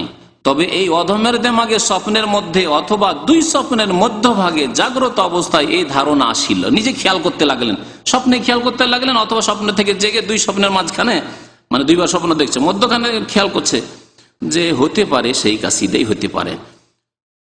এই ধারণা আসিল যে ইশারা ওই কাসিদার দিকে যাহা হযরত মাওলানা জামি রহমতুল্লাহ ইউসুফ জুলেখা নামক কিতাবে শুরুতে লিখিয়াছেন। এই অধমের বয়স যখন 10-11 বছর, তখন গঙ্গোহ নামক গ্রামে আমার পিতার নিকট ওই কিতাবখানি পড়িয়েছিলাম। তখন আব্বাজান হযরত জামি সম্পর্কে মুখে মুখে আমাকে কিস্সা শুনাইছিলেন। সেই কিস্সার কারণে স্বপ্নের পর আমার খেয়াল তাহার কাসিদার দিকে ঝুঁকিয়া যায়। কিস্সা হইল এই যে, যা হোক, কিস্সা শোনাইলে আর স্বপ্নের ধর্মের সম্পর্কে আর কিছু স্বপ্ন শোনাবার সময় হয়তো হবে না, সেই জন্য লম্বা কিস্সা। তবে এই কিস্সাতে আর একটা স্বপ্ন আছে, সেজন্য একটু শুনিয়ে দেওয়ার দরকার। এক স্বপ্ন তো হইল যে কি লিখিও, কবিতা লিখিও, হয়ে গেল। জাকারিয়া সাহেব স্বপ্ন দেখলেন। দেখেন, আগে বলেছি যে নবীদের স্বপ্ন হচ্ছে ওহী, আর বাকি যতই বড় আলেমের স্বপ্ন দেখুক না কেন, আলেমকে নিয়েও শয়তান খেলা করতে পারে, আলেমকে নিয়েও শয়তান খেলা করতে পারে। মাঝে মাঝে শয়তান মনে হচ্ছে যে চেপে ধরতে আসে, কিন্তু সেই সময় নবী করিম সাল্লাল্লাহু আলাইহি ওয়াসাল্লাম যা বলেছেন, বুখারী শরীফ, মুসলিম শরীফের রিওয়ায়াতে রয়েছে যে আর রুয়া মিনাল্লাহ, এক ধরনের স্বপ্ন আল্লাহর পক্ষ থেকে। যদি ভালো স্বপ্ন লাগে আর ভালো হয়, ঠিক আছে, তাহলে তো ভয় লাগে না আপনাকে। ওয়াল হুলমু মিনাশ শাইতান, আর খারাপ স্বপ্ন শয়তানের পক্ষ থেকে হয়। ফাইদা রা আহাদুকুম মা ইয়াকরাহ, যদি এমন কিছু দেখে যা অপ্রীতিকর, কষ্টকর লাগে, ভয় লাগে হয়তো, অথবা জানি না কি হবে এইরকম আশঙ্কা হচ্ছে, অথবা জানি না কি দেখলাম এইরকম কেন, অনেক সময় এরকম হয়, হয়তো সাথে সাথে ভয় লাগছে, অথবা পরে আশঙ্কা করছে যে জানি না এরকম স্বপ্ন দেখলাম, কি যে হয় আল্লাহ পাক জানে। অ্যাক্সিডেন্টের স্বপ্ন দেখলাম, অ্যাক্সিডেন্ট হয়ে গেলাম মনে হচ্ছে, জানি না আল্লাহ, তারপরে গাড়ি চালাইতে ভয় লাগে, এরকম হতে পারে পরে। তো কি করতে হবে? নবী সাল্লাল্লাহু আলাইহি ওয়াসাল্লাম বলছেন যে ওয়ালিয়াতাউযাজ বিল্লাহি মিনাশ শাইতান, শয়তান থেকে আল্লাহর কাছে কি চেয়ে নাও, আশ্রয় চেয়ে নাও, পানাহ চেয়ে নাও, 3 বার করে সালাসান। আর বাম দিকে কি করো, ওয়ালিয়াফুল আলা ইয়াসারিহি বা ওয়ালিয়ানফুস আলা ইয়াসারিহি, বাম দিকে থুথু ফেলো, 3 বার করে বাম দিকে থুথু ফেলো। কি বলতে হবে? আউযু বিকালিমাতিল্লাহি তাম্মাতি মিন গাযাবিহি ওয়া ইকাবিহি ওয়া শাররি ইবাদিহি ওয়া মিন হামাযাতিশ শাইতানি আন ইয়াহদুরুন। আল্লাহর কাছে আশ্রয় গ্রহণ করলেন শয়তানের অনিষ্ট থেকে, বিভিন্ন রকমের যে অনিষ্ট রয়েছে শয়তানের, সে থেকে দিয়ে তারপরে থু থু করে বাম দিকে 3 বার থুথু ফেলে দেন, তারপরে আপনি কাত হয়ে যান ডান দিকে। তারপরে কখনো সেই রাত্রে আপনাকে খারাপ স্বপ্ন দেখাতে পারবে না। আর আমি বাস্তবে দেখেছি, যতই ভয়ঙ্কর স্বপ্ন হবে, সাথে সাথে আপনি এই দোয়া পড়ে বাম দিকে থুথু ফেলে দেন, এত লাঞ্ছিত অপদস্থ শয়তান মারদুদ হয় যে আর আপনার কাছে আসতে পারবে না। জি, নবী করিম সাল্লাল্লাহু আলাইহি ওয়াসাল্লাম এই তরিকা শিখেছেন। আর এই কাসিদার স্বপ্ন দেখলেন, সেই কাসিদাতে শিরকে ভরা। আর কেমন করে এত বড় জাকারিয়া সাহেব, যাকে শাইখুল হাদিস বলা হচ্ছে ভারত উপমহাদেশের, তিনি এই শিরকি কাসিদা লিখে দিলেন। কিস্সাতেও আর একটি স্বপ্ন আছে। কিস্সাতে কি স্বপ্ন আছে? হযরত জামি রহমতুল্লাহ এই কাসিদা লিখার পর একবার হজে রওনা হইয়া গেছে। এই কাসিদা, শিরকি কাসিদা, তারাহাম ইয়া নবী আল্লাহ তারাহাম, আল্লাহ নবী দয়া করুন দয়া করুন, এই কাসিদা নিয়ে তাহার ইচ্ছা ছিল মদিনায় মুনাওয়ারা পৌঁছিয়া হুজুরে পাক সাল্লাল্লাহু আলাইহি ওয়াসাল্লামের দরবারে এই কাসিদা পাঠ করবে, আল্লাহ রসুলকে শোনাবে, ইয়া রাসূলুল্লাহ তারাহাম ইয়া নবী আল্লাহ তারাহাম, নবীর কাছে দরখাস্ত করবে। আর নবী এত খুশি যে না, একে আসতে দিও না। এই জন্য নয় যে শিরিক করতে আসছে, এই জন্য যে আল্লাহ নবী এত খুশি হবেন, আল্লাহ নবী এত খুশি হবেন, আর আল্লাহ এত খুশি হবেন, আল্লাহ খুশি, রসুলও খুশি, যে হাত বেরিয়ে চলে আসবে, কবর থেকে হাত বেরিয়ে চলে আসবে, আর লোকেরা এসে ফিতনায় পড়ে যাবে, হাজার হাজার লোক ভিড় ভাড় করবে চুমো দেওয়ার জন্য। কিস্সায় আছে। হজ আদায় করার পর তিনি যখন মদিনা শরীফ জিয়ারতের ইরাদা করিলেন, তখন মক্কা শরীফের আমির হুজুর আকরাম সাল্লাল্লাহু আলাইহি ওয়াসাল্লামের জিয়ারত লাভ করলেন। এখানে একটি কথা বলি, নবী করিম সাল্লাল্লাহু আলাইহি ওয়াসাল্লামকে যেই ব্যক্তি স্বপ্ন দেখলো, আল্লাহর নবী বলেছেন সেই ব্যক্তি নবীকেই দেখলো, কিন্তু তার যেই রকম চেহারা, আকার, আকৃতি, শরীরের অবয়ব ছিল, দেহ গঠন ছিল, সেই রকম আকারেই দেখতে হবে। আর এই ক্ষেত্রে 100% ইয়াকিনের সাথে সাহাবী ছাড়া অন্য কেউ বলতে পারবেন না। পারবে? সাহাবী যারা দিনে দেখছেন আল্লাহর নবীকে, রাত্রে যদি স্বপ্ন দেখেন তাহলে ইয়াকিনের সাথে বলবেন একেবারে আল্লাহর নবীকে দেখলাম, ঠিক কিনা? যেমন আপনি যদি আপনার বন্ধুকে বা আপনার আব্বাকে দেখেন, আর আপনার হুবহু আপনার আব্বার মতো, তাহলে আপনি ইয়াকিনের সাথে বলতে পারবেন যে আজকে রাত্রে আমি আমার আব্বাকে বা আম্মাকে স্বপ্নে দেখেছি। কিন্তু আপনার আব্বা, কেউ বলছে এটি আপনার আব্বা কিন্তু একেবারে কালো আফ্রিকান, অথচ আপনি একজন বাংলাদেশি এশিয়ার মানুষ কালো আফ্রিকানকে দেখছেন আর বলছে এই তোমার বাবা, এই তোমার বাবা, মানবেন? ঠিক কিনা? সাহাবীরা একথা বলতে পারবেন যে আমি আল্লাহর নবীকে দেখলাম না কাকে দেখলাম, আল্লাহর নবীর আকার আকৃতি দেখেছি, সুতরাং আল্লাহর নবীকে অবশ্যই দেখেছি। কারণ নবী সাল্লাল্লাহু আলাইহি ওয়াসাল্লাম বলেছেন, মান রাআনি ফিল মানামি ফাকাদ রাআনি ফাইন্না শাইতানা লা ইয়াতামাসসালু বি, যেই ব্যক্তি আমাকে স্বপ্ন দেখলো সে আমাকেই দেখলো, কারণ শয়তান আমার রূপ ধারণ করতে পারে না, আমার রূপ ধারণ করতে পারে না। কিন্তু শয়তান এই দাবি কি করতে পারে না, আফ্রিকান কালো হয়ে এসে বা ইউরোপিয়ান আমেরিকান সাদা হয়ে এসে দাবি করবে যে আনা মুহাম্মদ, এই কথা দাবি করতে পারে না। আচ্ছা, কেউ যদি স্বপ্নে এইরকম দেখে যে একেবারে ইউরোপিয়ান পাকা পাকা চুল, ইউরোপিয়ান যে চুল, আমাদের চুল কালো, তাদের চুল তো বুঝতেই পারছেন পাকা চুলের মতো, ইউরোপিয়ান চুলে যদি আল্লাহর নবীকে আর দাড়িও যদি ইউরোপিয়ান দাড়ি দেখে, মানে কালো নয়, তাহলে কি সে বিশ্বাস করবে যে স্বপ্নে দেখেছে আল্লাহর নবীকে? না। তাহলে শয়তান তাকে নিয়ে খেলা করেছে, শয়তান তাকে নিয়ে খেলা করেছে। শয়তান এসে বলছে মিছামিছি যে আমি আল্লাহর নবী। শয়তান কি মিথ্যা কথা এরকম বলতে পারে না? নবীর রূপ ধারণ করতে পারে না, কিন্তু মিথ্যা কথা বলতে পারে অন্য আকারে এসে। মির্জা গোলাম আহমদ কাদিয়ানি, এরকম বহু মুসাইলামা কাযযাব, তারা যদি জীবন্ত অবস্থায় আল্লাহর নবীর যুগে মুসাইলামা কাযযাব নবী হওয়ার দাবি করতে পারে, জাগ্রত জীবন্ত অবস্থায়, তাহলে কেউ স্বপ্নে শয়তান এসে দাবি করতে পারে না যে আমি মুহাম্মদ, আনা রাসূলুল্লাহ, আমাকে বলো জানতা রাসূলুল্লাহ, বলতে পারে অবশ্যই। তাহলে জাকারিয়া সাহেব কেমন করে জানলেন, বা আমির সাহেব কেমন করে জানলেন আল্লাহ রসুলের জিয়ারত হলো? মিথ্যাও তো হইতে পারে। এই জন্য আলেমরা বলেছেন যে নবী সাল্লাল্লাহু আলাইহি সাল্লামের দেহের পুরো গঠন সম্পর্কে যার পুরো জ্ঞান নেই, সেই ব্যক্তির দাবি করা ঠিক নয় যে আমি আল্লাহ নবীকে দেখেছি। সামান্য পার্থক্যের সাথে, ধরেন দাড়ি কাটা লোক, এটা লোক দাড়ি আছে কিন্তু দাড়ি কাটা লোক বলছে আমি মুহাম্মদ তোমার কাছে এসেছি তোমাকে ভালো উপদেশ দিতে। আপনি বলছেন না আল্লাহ রসুলকে দেখেছি আমি? কখনো না, মিথ্যা কথা। শয়তানকে দেখেছেন আপনি, কেন আল্লাহ রসুলের দাড়ি কাটা ছিল না, দাড়ি ছোট করা ছিল না। নবী সাল্লাল্লাহু আলাইহি সাল্লামের চুল ছিল বড় চুল। কেউ যদি মাথা নেড়া অবস্থায় দেখে, মাথা মুন্ডন অবস্থায় দেখে, বলছে আনা রাসূলুল্লাহ, আমি মুহাম্মদ তোমার সাথে জিয়ারতে এসেছি, তাহলে কি বিশ্বাস করবেন না বলবেন যে শয়তান? শয়তান। তাহলে কেমন করে আপনি জানলেন যে আল্লাহর নবী? এইরকম সুন্দর লোক মেলা লোক সুন্দর ছিল। হাসান হোসেন সুন্দর ছিল, হ্যাঁ, হাসান হোসেন রাদিয়াল্লাহু তাআলা দেখতে আল্লাহ রাসূলের কাছাকাছি ছিলেন। মুসাব বিন উমাইর এক সাহাবী ওহদে শহীদ হয়েছিলেন, তার শহীদ হয়ে অনেকে মনে করেন আল্লাহর নবী শহীদ হয়ে গেছে, কারণ চেহারা একেবারে কাছাকাছি নবী সাল্লাল্লাহু আলাইহি ওয়াসাল্লামের মতো ছিল দেখতে, হাদিস আছে না? তাহলে কেমন করে আপনি স্বপ্নে দেখবেন একজন, আপনি আল্লাহ নবী সাহাবী নন, সচক্ষে দেখেন আর বলবেন আল্লাহ নবীকে দেখেছি? তাহলে জাকারিয়া সাহেবকে নিয়ে এইরকমই শয়তানে খেলা করেছে, আর এই আমির সাহেবকে নিয়েও শয়তানে খেলা করেছে। দেখেন কি করছে। তারপরে হুজুর সাল্লাল্লাহু আলাইহি ওয়াসাল্লাম তাহাকে ইরশাদ করিতেছেন যে জামিকে মদিনায় আসিতে নিষেধ করো। মক্কার আমির তাহাকে নিষেধ করিয়া দিল, কিন্তু তাহার মধ্যে শওক ও মহব্বতের জজবা এত প্রবল ছিল যে তিনি গোপনে মদিনা রওনা হইয়া গেলেন। আমিরে মক্কা দ্বিতীয়বার স্বপ্নে দেখিলেন যে হুজুর সাল্লাল্লাহু আলাইহি ওয়াসাল্লাম ইরশাদ করিতেছেন সে আসিতেছে, তাহাকে আসিতে দিও না, ধরো, রাস্তায় বেরিয়ে গেছে। আমিরে মক্কা তাহার পিছনে লোকজন দৌড়াইল এবং তাহাকে ধরিয়া আনিল ও জোর পূর্বক তাহাকে জেলখানায় বন্দী করিয়া দিল। ইহার পরে আমিরে মক্কা তৃতীয়বার হুজুরকে স্বপ্নে দেখিল। হুজুর সাল্লাল্লাহু আলাইহি ওয়াসাল্লাম ইরশাদ করিতেছেন যে আমি কোনো অপরাধী নয়, সে কিছু কবিতা লিখিয়াছে, তাহার ইচ্ছা ছিল যে ওইগুলি আমার রওজার পাশে আসিয়া পাঠ করিবে। যদি সে ইহা করে তবে কবর হইতে মুসাফার জন্য আমার হাত বাহির হইবে, যার দ্বারা ফিতনা হওয়ার সম্ভাবনা রইয়াছে। কথা বুঝতে পারলেন? আল্লাহ নবী জানছেন যে হাত বের হবে আমার। হ্যাঁ, মা আয়েশার জন্য কখনো হাত বের হলো না, হায় আফসোস, আল্লাহ নবীর পেয়ারা বিবি তার জন্য হাত বের হলো না।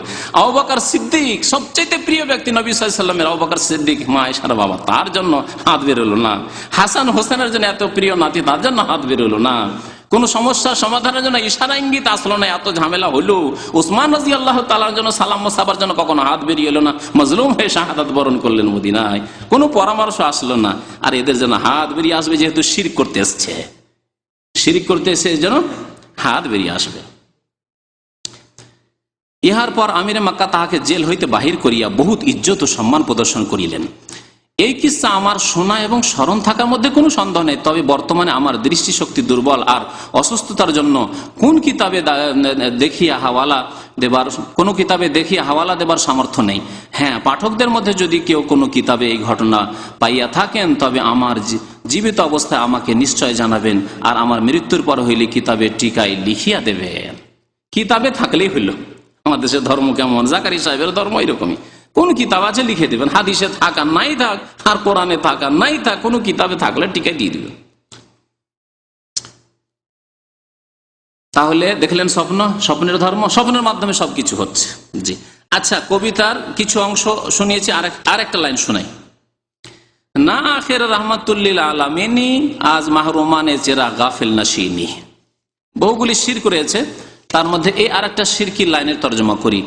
আপনি নিঃসন্দেহে সারা বিশ্ব ভুবনের জন্য রহমত স্বরূপ, কাজেই আমাদের মতো দুর্ভাগা হইতে আপনি কি করিয়া গাফেল থাকিতে পারেন।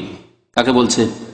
রাসূলুল্লাহ সাল্লাল্লাহু আলাইহি ওয়াসাল্লামকে বলছে যে চেরা গাফেল নাশিনী, আপনি কি করিয়া গাফেল থাকিতে পারেন। হে আল্লাহর নবী, আপনি কেমন আমাদের থেকে গাফেল থাকবেন? আমরা দুর্গত অবস্থায়, আমরা মজলুম, আমরা অভাবে, আর আপনি গাফিল হয়ে থাকবেন। আপনি দয়ার দৃষ্টিপাত করুন। দেখছেন নবীর কাছে কেমন ভাবে চাইছে, অথচ আল্লাহ গাফেল। আল্লাহ বিগাফিলিন আম্মা তা'মালুন, আল্লাহ গাফেল নন, বাকি সব গাফেল। ওমা ইয়াশউরুনা আইয়ানা ইউবাসুন, কোন দিনে উঠানো হবে কিয়ামতের মাঠের জন্য তাও কেউ জানে না, আল্লাহ বলছে।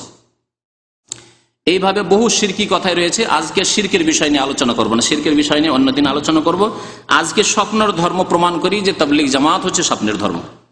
তাবলীগ জামাত হচ্ছে স্বপ্নের ধর্ম, এটা দেখেন এবং বিশ্বাস করেন তাদের কিতাব থেকে, অন্যদের কথা না। কারণ অন্যরা বললে হয়তো সন্দেহ করতে পারেন যে কি জানি বাড়াবাড়ি করেছে। ফাজাইলে হজ, এই ফাজাইলে হজের পৃষ্ঠা নম্বর 197, কিস্সা নম্বর 4, কিস্সা নম্বর 10।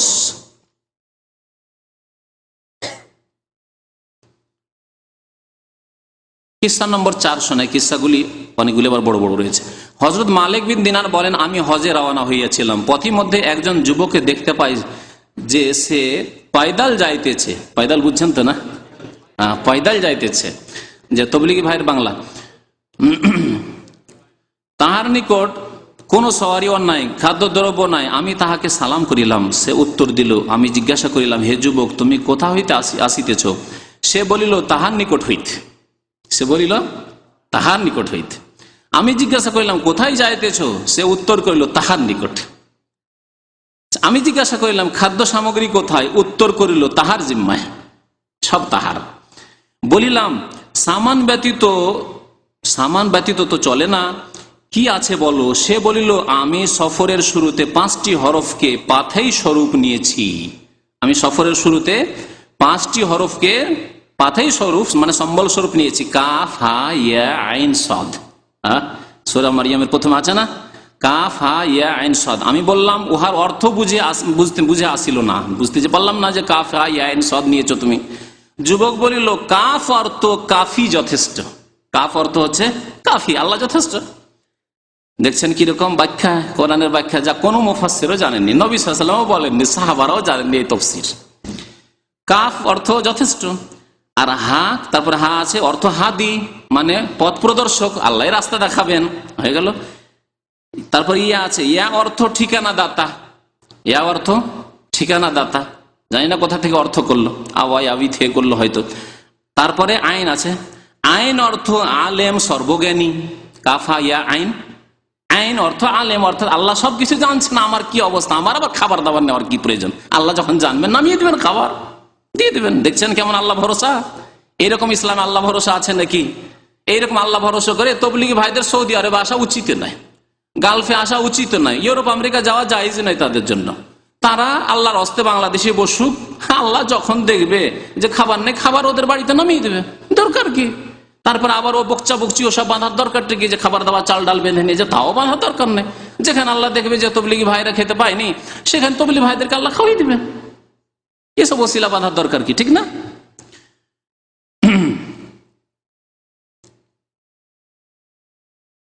এবং ওয়াদা খেলাফ করেন না ওই মিয়াদ থেকে।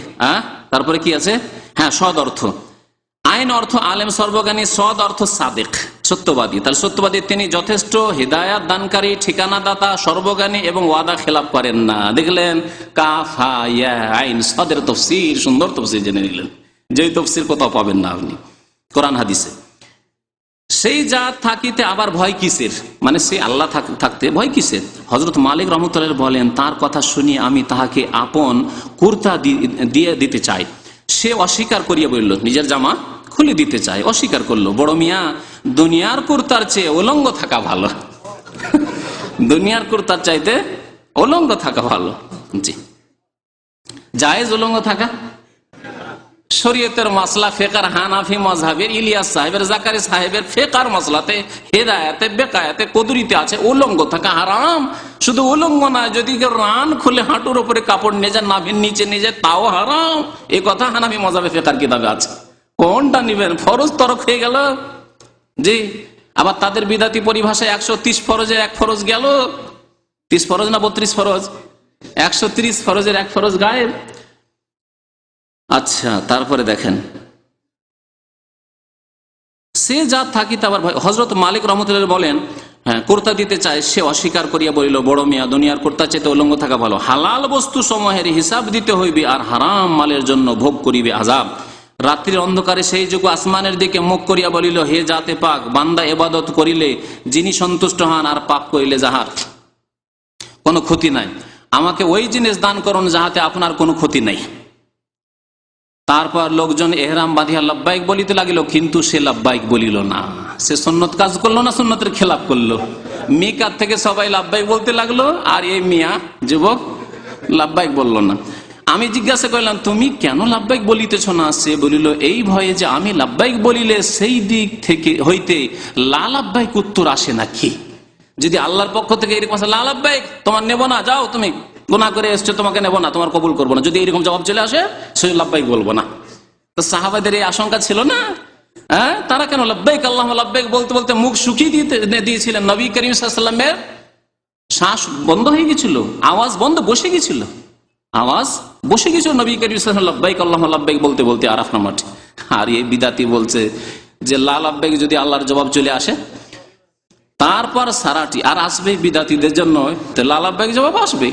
তারপর সারাটি পথ তাহাকে দেখিলাম না, সারা রাস্তা আর দেখা গেল না, গায়েব হয়ে গেল। আল্লাহর ওলিরা এরকমই গায়েব হয়ে উড়ে চলে যায়, সারা পথ দেখছে না, হঠাৎ করে মক্কায় হাজির। অবশেষে মিনায় তাকে দেখলাম, শের পড়িতেছে। দেখছেন কবিতার সাথে কত মহব্বত। শের মানে কবিতা, কবিতার সাথে কত মহব্বত। আর একটি হাদিস বলতে ভুলে গেছি, কবিতার নিন্দা সম্পর্কে নবী করিম সাল্লাল্লাহু আলাইহি ওয়াসাল্লাম বলেছেন, লা ইয়ামতালিয়া আহাদুকুম জাওফাহু কাইহান খায়রুল লাহু মিন আইয়ামতালিয়া শি'রান। নবী করিম সাল্লাল্লাহু আলাইহি ওয়াসাল্লাম ইরশাদ করেছেন, কোন ব্যক্তির পেটে যদি রক্ত পুঁজ ভরে রাখে, এটি তার জন্য উত্তম কবিতা ভরার চাইতে। আপনি কবিতা মুখস্থ করবেন, তার চাইতে ভালো যে আপনার পেটে কি ভরা থাক? রক্ত পুঁজ, কাই মানে পুঁজ ভরা থাক। পুঁজ যদি ভরা থাকে, এটা ভালো আপনার কবিতা মুখস্থ করার চাইতে। মগজে পুঁজ ভরা থাকে, ওটা ভালো আপনার এই কবিতা মুখস্থ করার চাইতে। যেই নবী এভাবে সতর্ক করেছেন কবিতা থেকে, আর কবিতার সাথে এত মহব্বত যে নবী কবিতায় খুশি হচ্ছেন, কোরআন পড়েও হাত বেড়েছেন। আরেকটি মজার কথা শোনেন, কোন জায়গায় এদের কিতাবে পাবেন না যে কোরআন অমুক ব্যক্তি এসে কোরআনে এত সুন্দর তেলাওয়াত করলো যে হাত বেরিয়ে আসলো, এই কথা পাবেন না। আর অমুক ব্যক্তি রসুলের এই হাদিস পড়লো, বনিয়াল ইসলাম আলা খামসিন, ইসলামের এই হাদিস পড়লো, গুরুত্বপূর্ণ হাদিস পড়লো, আদ-দীনুন নাসিহা, এই গুরুত্বপূর্ণ হাদিস পড়লো, তখন হাত বেরিয়ে আসলো, কোথাও পাবেন না। কিন্তু কবিতা পড়লে হাত বেরিয়ে আসে, কবিতা পড়লে ওয়ালাইকুম আসসালামের জবাব আসে। দেখছেন শয়তান কেমন এদেরকে নিয়ে খেলা করেছে।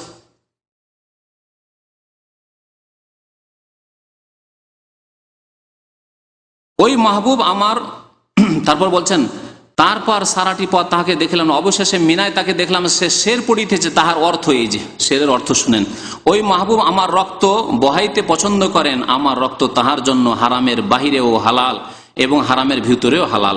আল্লাহর কসম, আমার রূহ যদি জানিত যে কাহার সহিত তাহার সম্পর্ক, তবে সে প্যার বদলে মাথার উপর দাঁড়াইতো।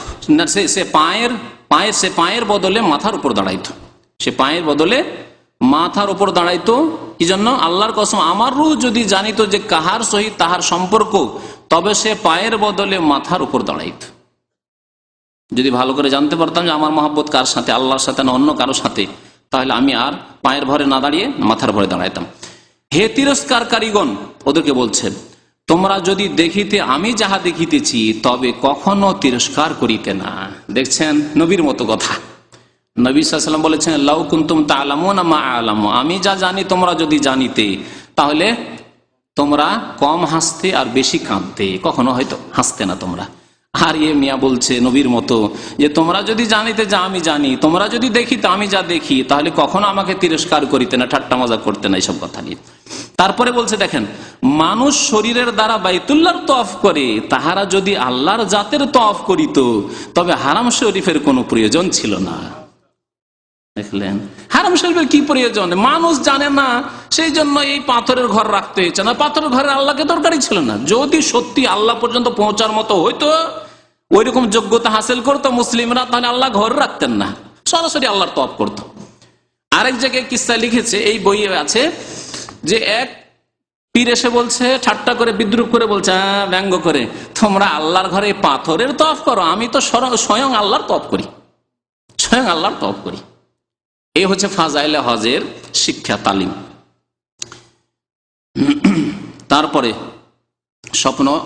স্বপ্নটা দেখা যাক। মানুষ হজ করিতেছে, আর আমার হজ হইল যেই জিনিসে আমার মনে শান্তি। যুবকটি তারপর এই দোয়া করিল, মানুষ তোমার নৈকট্য লাভের জন্য কুরবানি করিতেছে, আর আমার নিকট কুরবানি করার মতো কিছু নাই, কাজেই তোমার দরবারে আমি আমার জানটুকু পেশ করিতেছি, তুমি উহা কবুল করো। তারপর এক চিৎকার করিয়া উঠিল এবং মুর্দা হইয়া মাটিতে পড়িয়া গেল, মরে গেল। দিল কুরবানি করে, জানছে যে আমি কুরবানি করছি নিজেকে, বুঝতে পারছেন? এরা জানতে পারছে আমি কুরবানি করছি। এইরকমই বিদাতপন্থী চরমনাই যে হালাক হলো, মরলো কিছুদিন আগে, তাদের পত্রিকায় লিখেছে এবং তাদের ছাত্র শিষ্যরা এখানে বয়ান করে বেড়াচ্ছে যে ইন্তেকালের আগে সবকে বলে দিল যে এখন আমি তোমাদের থেকে বিদায় নিচ্ছি, সবার থেকে বিদায় নিচ্ছি, এখন বিদায় নিচ্ছি, আমার এখন চলে এসছে, এখন পরোয়ানা চলে এসছে, খবর আমার কাছে চলে এসছে, আমার অনুমতি নেওয়া হয়ে গেছে। আল্লাহর নবীদের কাছ থেকে যেমন অনুমতি নেওয়া হয়তো, নাকি চরমনাইয়ের ভণ্ড পীরের কাছ থেকে অনুমতি নেওয়া হয়েছে যে এখন আমি রুখসাত হচ্ছি, আল্লাহর সাথে এখন আমার ওরুস হবে, মিল মিলাপ হবে। আউযুবিল্লাহ।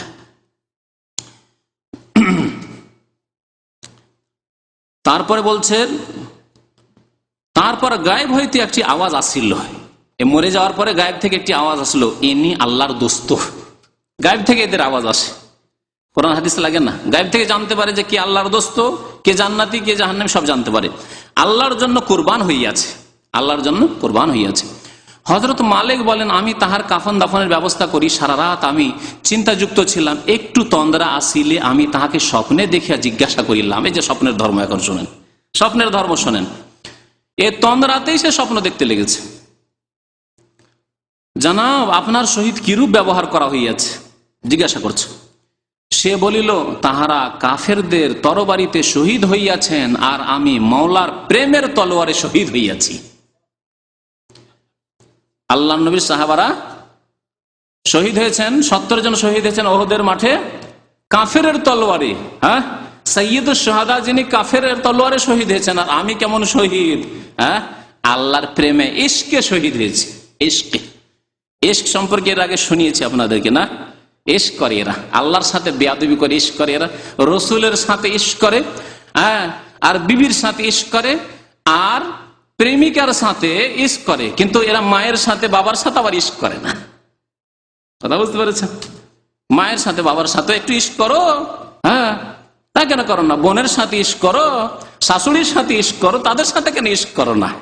ইশক মানে প্রেম, এরা প্রেম করে। কথা বুঝতে পেরেছেন? এই জন্য পীরেরা মরে গেলে মৃত্যু দিবসকে তারা মৃত্যু দিবস বলে না, কি বলে জানেন? ওরস। এই যে পীরদের মাজারে ওরস লাগে, কি যেন ওরস লাগে? ওরস মানে বিবাহর দিন। বিবাহর দিন বিবাহ হলে আপনি কি ভাবছেন? কবুল হয়ে গেছে, এখন টেনে নিয়ে এসে ঘরে উঠাইতে পারবো? পারবেন না, পারবেন না। বিবাহ কবুল করে রয়েছে, যদি বলে আইসো, আসতে হবে তাকে, তার আগে কি টেনে উঠাইতে পারবেন ঘরে বাসরে? পারবেন না। তো এদের ধারণা ওরস মানে বিবাহ শাদী, আরবি ভাষায় ওরস মানে বিবাহ শাদী। এদের বেয়াদবি আল্লাহ সম্পর্কে, কুফরির বেয়াদবি, যে তাদের মৃত্যু হলে মৃত্যু হয় না, আল্লাহর সাথে গিয়ে এত প্রেম করেছিল, এতদিন দেখা সাক্ষাৎ হয়নি, প্রেম করার পরে তাদের আল্লাহর সাথে মিল মিলাপ এখন হবে, বাসর হবে। আউযুবিল্লাহ। এই জন্য এই দিনের নাম, মৃত্যু দিবসের নাম কবর পূজারীদের কাছে, বিদাতপন্থীদের কাছে, সুফিদের কাছে হচ্ছে ওরস। আর ওরস লাগে বাংলাদেশে, ভারতে এই ওরস। আল্লাহ পাক রব্বুল আলামিন দেখলেন এদেরকে স্বপ্নের ধর্মে জানিয়ে দিলেন যে কি হয়েছে না হয়েছে, কার কি হলো না হলো জেনে ফেললেন যে প্রেমের তলোয়ারে, আল্লাহর মাওলার প্রেমের তলোয়ারে শহীদ হয়েছি। ঘটনার অর্থ এই নয় যে সর্ববিষয়ে শহীদানের মর্যাদা পাইয়াছে, কারণ ভিন্নভাবে তাহাদের সাহাবী হওয়ার গৌরবও ছিল। আল্লাহ রসুলের যারা সাহাবায়ে কেরাম শহীদ হয়েছেন তারা শহীদও ছিলেন আর সাহাবীও ছিলেন, আর এই ব্যক্তি সাহাবী শুধু হতে পারেননি, বাকি শহীদ হয়েছেন। দেখলেন স্বপ্নের মাধ্যমে জেনে নিলেন যে শহীদ হয়েছেন।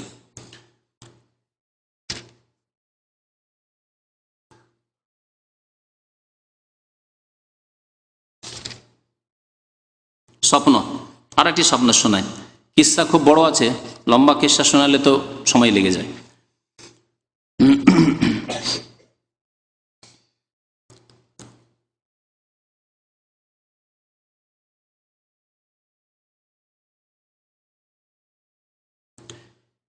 একজন লোক আল্লাহর ওলি, মানে বিদাতি ওলি, সে সেজদায় পড়িয়া গেল। আমি তাহার নিকট গিয়া তাহাকে ডাকিলাম, দেখিলাম কোনো সাড়া শব্দ নেই, অর্থাৎ মরিয়া গিয়েছে। আমি তাহার কাফন দাফনের ব্যবস্থার জন্য তাড়াতাড়ি ঘরে যাইয়া দুইজন সঙ্গীকে নিয়ে আসিয়া দেখিতে পাই যে তাহার লাশ আর সেখানে নাই। লাশ নেই, লাশ আল্লাহ নিয়ে গেছে। আল্লাহর সাথে এরা ইশ করে, আল্লাহকে রাখে লাশ, আল্লাহর সাথে প্রেম করে এরা। লাশ নেই। আফসুস করিতে করিতে আমি ঘরে গিয়া শুইয়া পড়ি। লাশ পেলাম না, কাফন দাফনের চেষ্টা করলাম, এত কষ্ট করলাম, মেহনত করলাম, পেলাম না। আফসুস করতে করতে গিয়ে ঘুমিয়ে পড়লাম। স্বপ্নে আমি দেখিতে পাই যে একটি বিরাট জামাতের মধ্যে সে আগে আগে রহিয়াছে, বিরাট জামাতের মধ্যে আগে আগে রহিয়াছে। তাহার শরীরে এত মহা মূল্যবান পোশাক ও নূর চমকিতেছে যে ভাষায় উহা বর্ণনা করা যায় না। আমি তাহাকে জিজ্ঞাসা করিলাম, তুমি কি মারা গিয়াছো? সে বলিল, জি হ্যাঁ। আমি বলিলাম, আফসোস, আমি তোমার কাফনের ব্যবস্থা করিতে পারিলাম না। ছেলে বলিল, সেই ছেলে আল্লাহর ওলি। এবার ছেলে বলিল, যেই মাহবুব আমাকে শহর হইতে বাহির করিয়া আপন জন হইতে পৃথক করিয়া আপন মহাব্বতের সারাপ পান করাইয়াছেন, অপরের সপর্দ না করিয়া তিনি আমার কাফন দিয়াছেন। বুঝতে পারেনি, লম্বা সেন্টেন্স হয়ে গেছে তো। মানে কাফন আপনি কেন করবেন? আল্লাহ আমাকে বাড়ি থেকে বের করে নিয়ে এসছেন, আল্লাহ আমাকে আমার জন্মভূমি মাতৃভূমি থেকে বের করে নিয়ে এসছেন, আল্লাহ আমাকে আমার পরিবার সব থেকে বের করে নিয়ে এসছেন। সে আল্লাহকে আর কারো সুপুর্দ আমাকে করেন? নিজেই তিনি কাফন দাফন আমার করেছেন, আল্লাহ নিজেই কাফন দাফন করেছেন। আমি বললাম, তোমার সহিত কিরূপ ব্যবহার করা হইয়াছে? ছেলে বলিল, আমাকে আল্লাহ পাক সম্মুখে দাঁড় করাইয়া জিজ্ঞাসা করেন, তুমি আমার নিকট কি চাও? আমি বললাম, হে মাওলা, আমি শুধুমাত্র আপনাকেই চাহিতেছি। বিদআতপন্থীরা, সুফিরা জান্নাতও চাই না আর জাহান্নাম থেকেও বাঁচতে চাই না। তাদের কথাই, আল্লাহ জান্নাত চাই না, জান্নাতের কামনা করি না, আর জাহান্নামকে ভয় করি না, তোমাকে চাই। অথচ আল্লাহ পাক কোরআনে কারিমে বহু আয়াতে শিখিয়েছেন, ইয়াদউনা রাব্বাহুম খাউফান ওয়া তামা, জাহান্নামকে ভয় করে আর জান্নাতের আশায়, লালসায় ইবাদত বন্দেগী করতে বলেছেন আল্লাহ পাক রব্বুল আলামিন। জি, ইয়াদউনানা রাগাবান ওয়া রাহাবা ওয়া কানু লানা খাশ। আম্বিয়া কেরাম সম্পর্কে আল্লাহ পাক বলছেন যে তারা দোয়া করে আমার কাছে। আল্লাহ বলছেন রাগাবান, আগ্রহী হয়ে জান্নাতের দিকে, আর রাহাবান, জাহান্নামের ভয়ে ভীত হয়ে। তাহলে ভয়ও থাকতে হবে আর আশা আকাঙ্ক্ষা থাকতে হবে, এই নিয়ে ইবাদত বন্দেগী করতে হবে। এই হচ্ছে কোরআনের শিক্ষা। আর বিদআতপন্থীদের, পীরপন্থীদের আর জাকারিয়া সাহেবের, ইলিয়াস সাহেবের শিক্ষা এই দেখছেন। আমি শুধুমাত্র আপনাকেই চাহিতেছি এবং আমার জামানার সমস্ত মানুষের জন্য আমার সুপারিশ কবুল করিতে হইবে। যুগের সমস্ত মানুষের জন্য, মুসলিম শুধু না, সমস্ত মানুষ। ওই যুগের হিন্দুরাও পার পেয়ে যাবে, ওই যুগের ইহুদি নাসারা সব পার পেয়ে যাবে, সব জান্নাত পেয়ে যাবে। আমি শুধুমাত্র বলছে সুপারিশ কবুল করিতে হইবে। উত্তর হইল, তুমি যাহা চাহিয়াছ। শোনেন উত্তর, আল্লাহর পক্ষে আবার উত্তর আসছে। উত্তর হইল, তুমি যাহা চাহিয়াছ তাহাই পাইবে, তাহাই পাইবে। তারপরে ছেলেটি বিদায়ের জন্য হাত বাড়াইয়া আমার সহিত মুসাফা করিয়া বিদায় নিল। হ্যাঁ, সব স্বপ্নে হচ্ছে, মরে গেছে স্বপ্ন যোগে, এখন সালাম মুসাফা করে বিদায় নিল। আমি নিদ্রা হইতে উঠিয়া চটপট করিতে থাকি। তারপর হজের বাকি কাজ সম্পাদন করিয়া দেশে রওনা হই। কাফেরার লোকজন বলা বলি করিতে লাগিল, তোমার হাতের সুগন্ধিতে সমস্ত মানুষ হয়রান হইয়া যাইতেছে। এক মজার কথা, ও তো গেল, কাফন দাফন তো আল্লাহ করেছেন এই যুবকের, তারপরে এই যে হাতে স্বপ্নে যুগে মুসাফা করেছে, স্বপ্ন থেকে সুগন্ধি চলে আসছে। হ্যাঁ, স্বপ্ন থেকে আল্লাহর ওলির হাত যদি স্বপ্নে দেখে এত সুগন্ধি আসে, তাহলে জিন্দা পীরের হাতে যদি মুসাফা করতে পারেন, বয়াত করতে পারেন, তো কতই না সুগন্ধি আসে। তাহলে ভারত বাংলাদেশের মানুষ, পাকিস্তানের মানুষ কেন পীরের পূজা করবে না আর পীরের বয়াত করবে না? হ্যাঁ, জি জি, শোনেন। তারপরে হ্যাঁ, এই এক মজার কথা, এতক্ষণ পর্যন্ত সে জেনেছে কি না জেনেছে, সুগন্ধি লোকেরা পাচ্ছে। এখন সুগন্ধিতে সমস্ত মানুষ হয়রান হইয়া যাইতেছে। কথিত আছে মৃত্যু পর্যন্ত ইব্রাহিমের হাত হইতে খুশবু বাহির হইত, যতদিন বেঁচে ছিল খুশবু আসতে থাকতো। এই হলো স্বপ্নের